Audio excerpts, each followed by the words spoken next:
Have you ever wondered why your nose is always stuffy? In this video, I'll reveal the 7 most common reasons why your nose is always clogged and what you can do about it. A number of authors and explorers in the past observed that people who breathe through their noses were healthier, stronger, and smarter. George Catlin, a Civil War era lawyer and painter, wrote about this in his classic book, Shut Your Mouth to Save Your Life.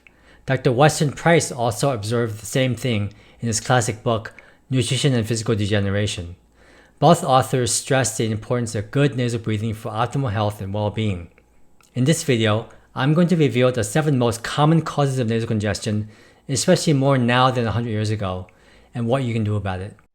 Hi, I'm Dr. Stephen Park, an ENT surgeon and sleep medicine doctor, and my passion is to help you breathe better, sleep better, and live a more fulfilling life.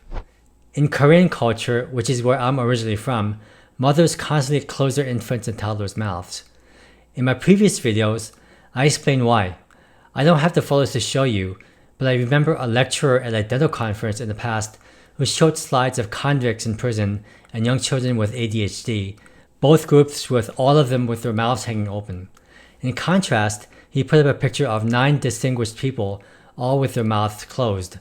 They were US Supreme Court judges. So here are 7 of the most common reasons why your nose may be stuffy and what you can do about it. Stick to the end when I reveal why your nose sometimes gets blocked on one side and then the other. Number 1 is allergies. This is probably the most common reason for your stuffy nose. It can be what's called seasonal, such as tree pollens in spring and ragweed in the fall. It can be all year long from dust, mold, or pets. The best way to manage this is to prevent it by removing what's causing your allergies, such as keeping your cat out of your bedroom, using a HEPA filter, or removing rugs or carpets, which tend to trap dust and animal dander. Other recommended tips include taking a shower after spending time outdoors during pollen season, and also follow the Asian tradition of leaving your shoes at the door, so you don't track in pollens and dust and dirt.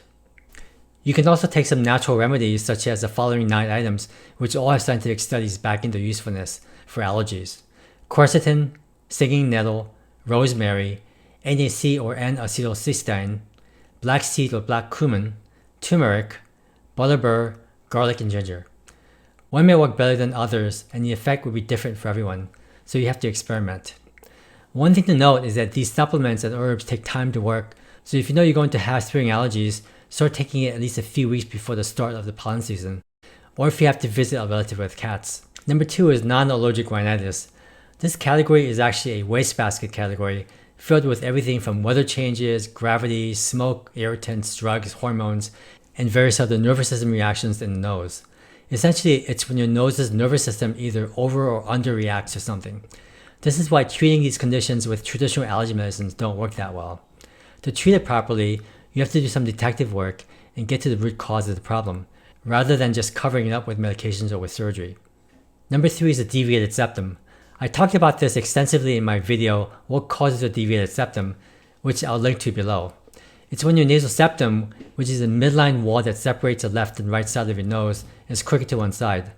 Contrary to popular opinion, the most common reason is not from trauma, but from poor facial development, which I talk about in much more detail in the video I just mentioned.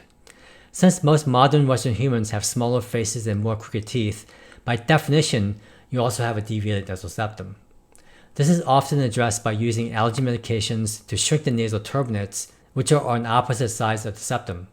The only way to fix a severely deviated septum is with some type of surgery. Number 4 is turbinate enlargement. As I mentioned before, turbinates act like wings along the side wall on both sides of your nose, opposite the septum.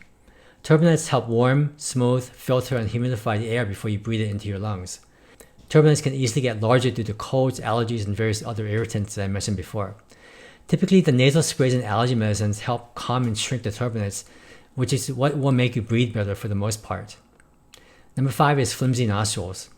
This is something that most people and even many doctors may not consider, since you may think that any nasal blockage happens inside your nose. But for many people, the nostrils can cave in with each breath in.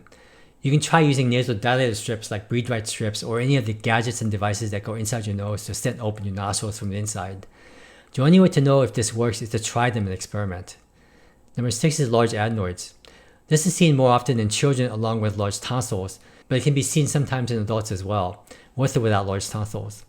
If conservative and medical options don't work, then surgery is usually offered by ENT surgeons. Number 7, these are anything else that physically blocks your nose from the inside, such as nasal polyps or cancer. An ENT should be able to pick this up and offer you appropriate solutions. Other rare findings are foreign bodies, and sometimes even the brain can herniate into the nose. And here's the bonus reason why your nose is blocked switching from side to side. This is a normal part of your nose's nervous system, where the turbinates swell and shrink, alternating from side to side every couple of hours. If you can breathe well, then you don't notice it. But if you have allergies or a deviated septum, you'll sense the blockage more since there's less room for the turbinates to swell. And for some of you with chronic rhinitis, you'll feel more stuffy on the gravity side down when you're laying in bed, since blood will pull on the side that's lower. This happens since the two parts of your nose's nervous system, or the autonomic nervous system, doesn't work properly. This is called the sympathetic and the parasympathetic nervous systems. The sympathetic is the fight or flight response, and the parasympathetic is a relaxation response used more during rest, digestion, and reproduction. In most cases of chronic rhinitis, you'll have relatively lower levels of your sympathetic nervous system.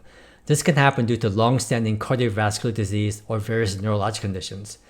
More commonly, many of the high blood pressure medications also lower your sympathetic tone, so it lowers your blood pressure, but also causes your nasal turbinates to swell up and clog your nose. So let's say that you have a deviated septum to the left. If you have allergies and you lay down on your left side, blood will pull more on the left turbinate, and there's less room to expand on the left side since the septum is partially blocking the space. So if you switch to your right side, you can breathe much easier. This is why some people prefer to sleep on one side versus the other. Many of you watching this video probably tried various home remedies or over-the-counter options for your stuffy nose, still with no lasting results. For a much more complete guide on how you can finally breathe through your nose for good, including surgical options, check out my more in-depth video called How to Get Rid of Your Stuffy Nose for Good, ENT Doctor Approved, right here.